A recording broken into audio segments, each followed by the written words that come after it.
کہ نبی علیہ الصلوۃ والسلام کے دور میں نمازی عید کے لیے جمع ہو رہے ہوں اور ایک آدمی کھڑا ہو کر تکبیرات کہہ رہا ہو، مجھے یہ حدیث کہیں نہیں ملی، یہ مجھے کہیں نہیں ملی، اس لیے ایسے طریقے سے اجتناب کرنا چاہیے۔ اگلا سوال ہے قربانی فرض ہے یا واجب ہے؟ قربانی فرض ہے یا واجب ہے، یہ سوال ہی غلط ہے، کیونکہ نبی کریم صلی اللہ علیہ وسلم نے انگوٹھی بنوائی تھی۔ نبی کریم کی انگوٹھی ایک ضرورت تھی، مہر تھی اور انگوٹھی بھی تھی۔ جب نبی علیہ الصلوۃ والسلام نے انگوٹھی بنوائی تو نبی کو دیکھ کر صحابہ نے بھی انگوٹھیاں بنوا لی، سب صحابہ انگوٹھیاں اپنے ہاتھوں میں سجا کر۔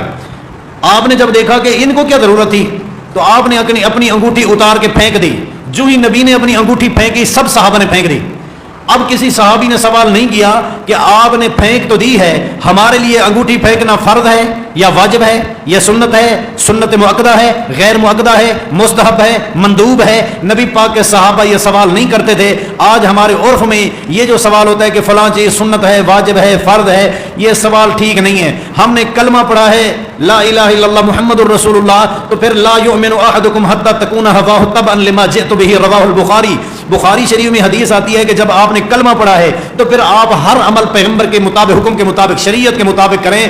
اب اس میں یہ کہ فرض ہے، واجب ہے، کسی چیز کی اہمیت نہ گرائیں۔ جہاں تک فقہا کی بات ہے کہ فقہا نے اپنی ترتیب بنائی ہے کہ کسی کو کہہ دیا یہ فرض ہے، کسی کو کہہ دیا یہ واجب ہے، کسی کو کہہ دیا سنت مؤکدہ ہے، تو فقہا کے نزدیک یہ سنت مؤکدہ ہے، بعد نے اس کو واجب بھی کہا ہے۔ ویسے میرے نبی صلی اللہ علیہ وسلم کے جو الفاظ ہیں وہ صاف الفاظ ہیں کہ سنت ابیکم ابراہیم علیہ السلام، کہ یہ تمہارے باب ابراہیم علیہ السلام کی سنت ہے، تو اس کو آپ سنت مؤکدہ کہیں یا واجب کہیں۔ البتہ اس قربانی کے متعلق یہ ہے کہ جو آدمی طاقت ہونے کے باوجود نہ کرے تو وہ ہماری عیدگاہ کے قریب نہ آئے، مانا کہ قربانی کی اہمیت ہے بہت ساری۔ اور یہ قربانی کس پر فرض ہے؟ قربانی ہر مسلمان پر، بلکہ فرض کا لفظ تو نہ ہوا نا، یہ کس پر ہے؟ قربانی ہر مسلمان کرے، عاقل کرے، بالغ کرے اور آزاد کرے۔ غلام پر قربانی ضروری نہیں، جس کا عقل نہیں، عقل سے فارغ ہے، اس کے ذمے بھی قربانی نہیں۔ اسی طرح نابالغ کے ذمے بھی قربانی نہیں۔ ہمارے جو گھروں میں رواج ہوتا ہے نا، اس سال یہ چھوٹے بچے کے نام کی قربانی، جس کے ذمے قربانی ہے ہی نہیں، ہم نے اس کے ذمے لگا دی قربانی۔ عاقل ہو، بالغ ہو، مسلمان ہو، آزاد ہو، مرد ہو یا عورت، دونوں قربانی کر سکتے ہیں، اس کے ذمے ہے قربانی۔ اگر طاقت ہے تو کرے، طاقت نہیں ہے تو نہ کرے۔ سوال نمبر 2، قربانی کے جانور کو ذبح کرنے کی کوئی الگ دعا ہے تو بتا دیں۔ پیارے نبی علیہ الصلوۃ والسلام کی حدیث صحیح مسلم میں ہے، امر بقبشن، پیارے نبی علیہ الصلوۃ والسلام نے حکم دیا ایک مینڈھا لے آؤ، اقرن، سینگوں والا لے آؤ، یاکل فی سوادن، اس کا منہ کالا ہو، یبرق فی سوادن، سینہ اس کا کالا ہو، یمشی فی سوادن، اس کے چاروں قدم کالے ہوں، اور سینگوں والا تھا، چت کبرا، آپ صلی اللہ علیہ وسلم نے اس کو لیا اور اس جانور کو آپ صلی اللہ علیہ وسلم نے لٹایا، لٹا کر آپ نے دعا پڑھی بسم اللہ واللہ اکبر۔ تو یہ دعا ٹھیک ہے، اس سے جانور قربانی ہو یا غیر قربانی جانور حلال ہو جاتا ہے۔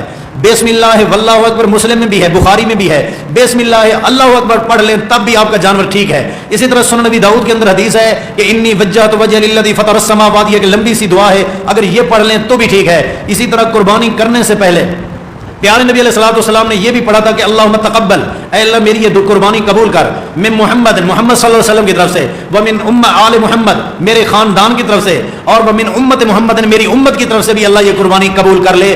تو جو بھی اس قربانی میں شامل ہیں ان کے بارے یہ کہہ دینا کہ اللہ یہ قربانی، مثال سربراہ کی قربانی ہے، اے اللہ سربراہ کہے اللہ میری طرف سے اور میرے پورے خاندان کی طرف سے قربانی قبول کر لے، تو یہ جملے کہہ دینا۔ 7 حصے دار ہیں تو 7 کا نام لے کر یا بغیر لیے کہ اللہ ہم سب کی طرف سے یہ قربانی قبول کر لے، یہ جملہ اپنی زبان میں کہہ لے تو ٹھیک ہو جائے گا۔